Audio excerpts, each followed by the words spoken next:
Y aquí seguimos en su fórmula antinovelas. Soy Lilith Lebrón y me acompañan los economonstruos. Aquí tengo a Héctor Guiliani Curi, nuestro macroeconomista, y José Alfredo Guerrero, el libertario. Tremendos. Y la verdad, bueno, vamos a excusar a Rafael Espinal, el profesor, que hoy no pudo estar con nosotros. Está en un examen, dice José. La verdad es que... ¿Cómo fue, Héctor? No quiso venir hoy porque no quiso bregar con el dilema haitiano. El tema de Haití, ¿no? Y la verdad que recuerden que la semana pasada quedamos en agenda con este tema del impacto, o más bien el efecto de Haití en la economía de República Dominicana.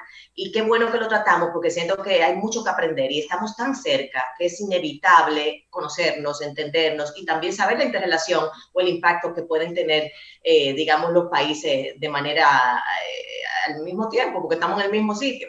El fin es que voy a arrancar con Héctor para que nos diga cuál es esta situación. Bueno, es histórica, obviamente, lo hemos vivido siempre, un país empobrecido a una mayor escala que nosotros en un momento tuvimos también una recuperación importante, pero los hospitales, las maternidades del país están llenas siempre de ciudadanos haitianos, mujeres haitianas, porque la pura verdad no tienen los recursos en su país.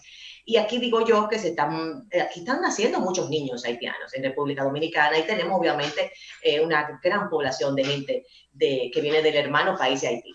Quiero señalar primero, porque lo debo decir, que yo la verdad tengo un vínculo afectivo con Haití. O sea, yo tengo muchos amigos haitianos, conozco mucha gente en Haití, siento que hay una cantidad de valores en ese país interesante también. O sea que lo debo decir para arrancar, no con ánimo de influenciar a nadie, pero lo tengo afecto de verdad a nuestros hermanos haitianos.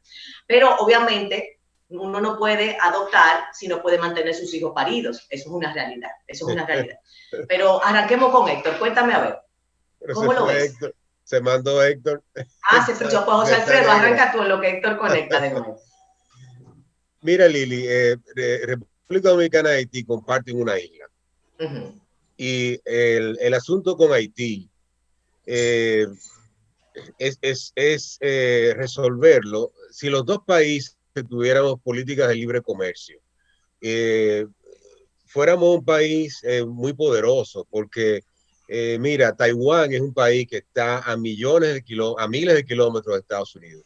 Y fue un país que es una pequeña isla con menos recursos que República Dominicana y Haití conjuntos. Y sin embargo, fue un país que decidió en los años 60, 70, crecer hacia afuera. O sea, liberalizar su economía, hacer que los empresarios busquen mercados mundiales, tener prácticamente cero restricciones a las importaciones y a las exportaciones, y un Estado que no estaba eligiendo ganadores, ni subsidiando, ni haciendo ningún tipo de cosa. El éxito de Taiwán, que llegó a ser un país con mucho más exportaciones que gigantes como Brasil y México, se debió a eso. O sea, el uso de políticas de libre comercio y de libertad de importación. Sí, pero José Alfredo, perdóname, pero una población también con un nivel de educación alto, elevado. No, porque lo mismo de Corea y todo. O sea, la política funciona, la política de libre comercio funcionan y se adaptan a lo que es el país. Si el país tiene poca educación, va a ser un país que va a ser intensivo en mano de obra, pero poco a poco va a pasar el fenómeno que vimos aquí, como las zonas francas que empezaron en los años 70, primero fueron textiles y luego que fue mejorando la educación de la población, se fue hacia cosas más sofisticadas. O sea, las políticas para lograr el desarrollo y la riqueza están ahí. Lo que pasa es que ni República Dominicana ni Haití la han hecho. Entonces lo que tenemos ahora es un país que tiene dos niveles diferentes de desarrollo y tenemos un problema migratorio en el cual la población haitiana viene a ocupar y a tomar bienes públicos, como son la educación, sobre todo el tema de la salud que tú mencionaste. En la economía de libre mercado se supone y es posible un flujo también, así como hay libre intercambio de bienes y servicios, también las poblaciones pueden movilizarse. El problema de las movilizaciones es cuando tú tienes un Estado que entonces garantiza bienes públicos gratis entre comillas para el que lo recibe, pero el que paga impuestos entonces es complicado. Fíjate, los Estados Unidos tenía en los años, a principios del siglo, una política migratoria totalmente abierta y grandes poblaciones de todos los países del mundo llegaban a Estados Unidos, pero Estados Unidos no tenía a principios del siglo ese gran estado del bienestar que ahora es un atractivo para muchas personas emigrar. La gente migraba de Europa y de muchos países a Estados Unidos por las oportunidades de trabajar y de poner empresa y de estar en una economía del mundo, pero no pensando en que voy a ir para parir un niño, para que el Estado me dé dinero, y ese tipo de cosas es lo que complica. El asunto de Haití básicamente para mí reside en eso, el aprovechamiento de muchos haitianos a demandar bienes públicos, y nosotros que hemos tenido una política migratoria totalmente laxa e irresponsable. Y fíjate algo, José Alfredo, algo que pienso yo, bueno, como un simple mortal, ¿no? La pura verdad es que compartimos un mismo cuerpo, digámosle así, es una misma isla, es así. Son nuestros hermanos, es el país más cercano a nosotros y lo que allá pasa aquí afecta, obviamente que sí, como dos brazos. El punto está en que nosotros, a pesar de que nuestro crecimiento económico, digamos, ha sido favorable en los últimos años, nosotros no tenemos una economía que de verdad nos permita poder recibir a los hermanos haitianos como parte de, digamos, del gasto público, porque ni los dominicanos propiamente dichos de suelo, nacidos aquí, pueden realmente recibir ni tienen, digamos, cubierto sus necesidades básicas desde el punto de vista gubernamental, vamos a decir, desde las primeras necesidades. Entonces, no nos da para nosotros, a pesar de que parezca que hemos crecido mucho, pero no nos da, hay mucha pobreza aquí. No aguantamos en teoría más pobreza. Eso es lo que nos preocupa, digamos, a la mayoría. ¿Qué dice Héctor sobre eso? Adelante, Héctor. Lili, la economía dominicana y la economía haitiana están muy interrelacionadas. Tú miras las cifras de Haití, de balanza de pago, vas a ver que la mayoría de sus exportaciones son de zona franca, que en realidad son zonas francas de dominicanos, exportando hacia los Estados Unidos, utilizando las facilidades que le da a los Estados Unidos especiales a un país como Haití. Entonces también por el otro lado, tú tienes que Haití recibe alrededor de 3.600 millones de dólares de remesa, de las cuales 3.300 millones son remesas privadas. Y gran parte de esas remesas, aunque muchas vienen de Canadá y de los Estados Unidos, también vienen de la República Dominicana.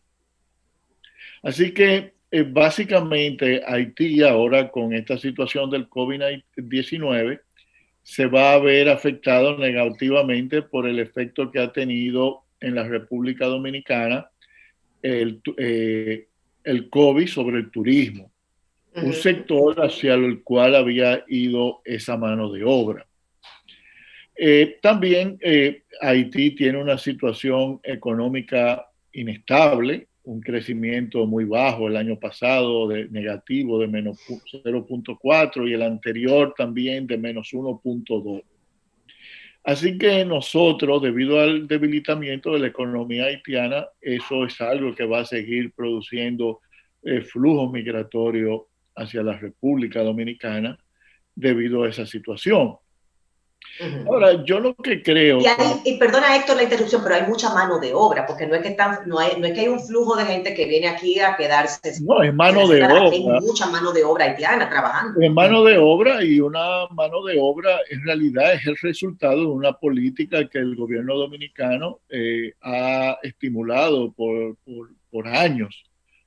Primero para las zafras azucareras, y luego para la construcción, para mantener bajo el costo de la mano de obra, y ahora también en el turismo.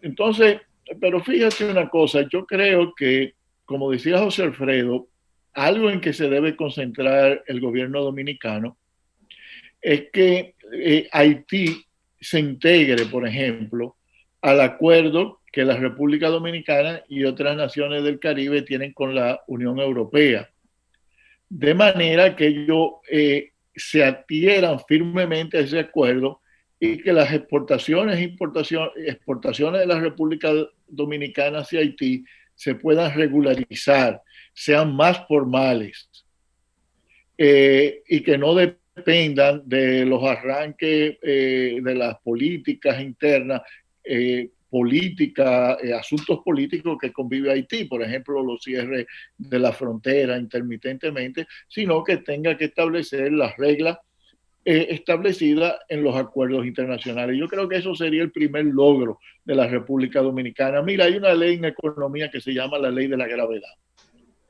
que es mientras más cerca está un país, mayor es el comercio. Claro. Y Haití, a nosotros nos conviene que Haití prospere y que crezca para que la prosperidad también de nuestra nación mejore y también se reduzcan los flujos migratorios. Ahora, fíjate, Lili, yo creo también que los gobiernos dominicanos carecen mucho de iniciativa.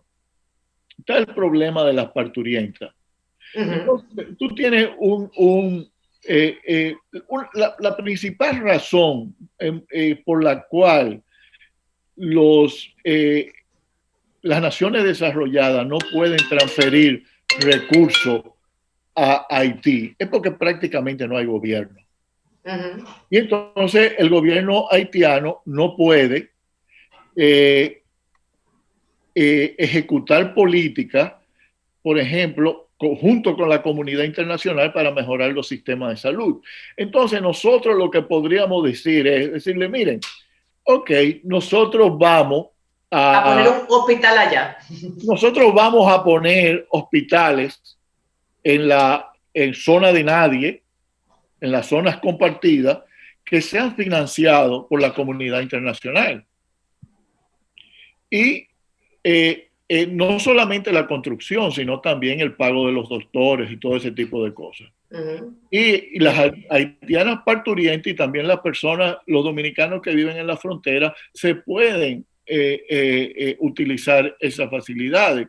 Pero eso reduciría el flujo de personas buscando atención médica en la República Dominicana desde Haití. Y eso podría ser algo que se puede implementar a través de iniciativas internacionales, iniciativas públicas y privadas actualmente. Claro que sí. Y fíjate una cosa que le voy a preguntar a José Alfredo. La parturienta, sobre este caso que digamos el principal, digamos, dilema, la principal situación que vemos con mayor impacto en nuestra nación, en nuestra economía. Esa parturienta que tuvo ese niño en un hospital dominicano, tuvo un niño dominicano, porque bajo el amparo de la ley, el niño que nace en suelo dominicano es dominicano. ¿Qué dice José Alfredo de eso? No, eso no es así. ¿Cómo? A ver, cuéntame.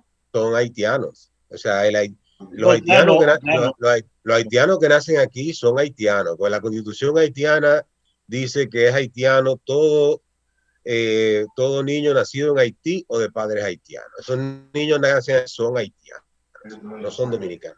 Pero en cuanto a lo que dice... Mira, Héctor, el Ministerio de Relaciones Exteriores tenía con un programa que estaba inspirado en lo que pasa en la frontera de Estados Unidos con México, en Laredo. Y se llegó a hacer un programa muy interesante en el Ministerio de Relaciones Exteriores. Ese programa no prosperó por la misma situación de Haití. En Haití no hay interlocutores. El gobierno... siempre estuvo con problemas para cumplir los acuerdos que había que hacer, las iniciativas que habían que tomarse los acuerdos y fracasó. Eso mismo que dice Héctor, Francia ha estado en eso, de poder poner hospitales en la frontera, pero con Haití es un lío hacer negocio. Mira, yo fui funcionario del Banco de Reserva y nosotros tuvimos 3 años con una iniciativa para poder abrir una sucursal en Haití. Y esa gente fue... dale vuelta, pone pero, hasta que al final lo dijeron, después de 1 año y medio, no, que es imposible, porque la única posibilidad de abrir una sucursal, el Banco de Reservas allá, es si capital haitiano o del gobierno de Mario compraban una participación en el Banco de Reservas. Pero pasaron 3 años mareando a uno para decirle entonces al final eso, que es algo que estaba en una ley, en una constitución. O sea, claro, Haití es un país difícil obviamente tenemos un liderazgo, digamos, un liderazgo político en el hermano país. Bueno, aquí el liderazgo político en el mundo se ha visto muy, de verdad, muy cuestionado, en cualquier país del mundo, abajo de cualquier yagua vieja. Pero la verdad que el liderazgo y la capacidad, digamos, ejecutoria de las autoridades de Haití, pues no han podido asumir la crisis y manejar los recursos y las ayudas de manera que el país se recupere. Esa es la pura verdad. Pero es un país devastado por la propia Francia, que le sacó hasta el último suspiro.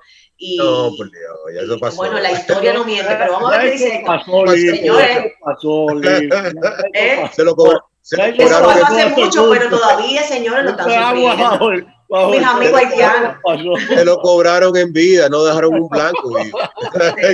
Cuando daron el vamos a cerrar con Héctor ya. Degollaron hasta niños, o sea, no, eso pasó. Héctor, 30 segundos para cerrar.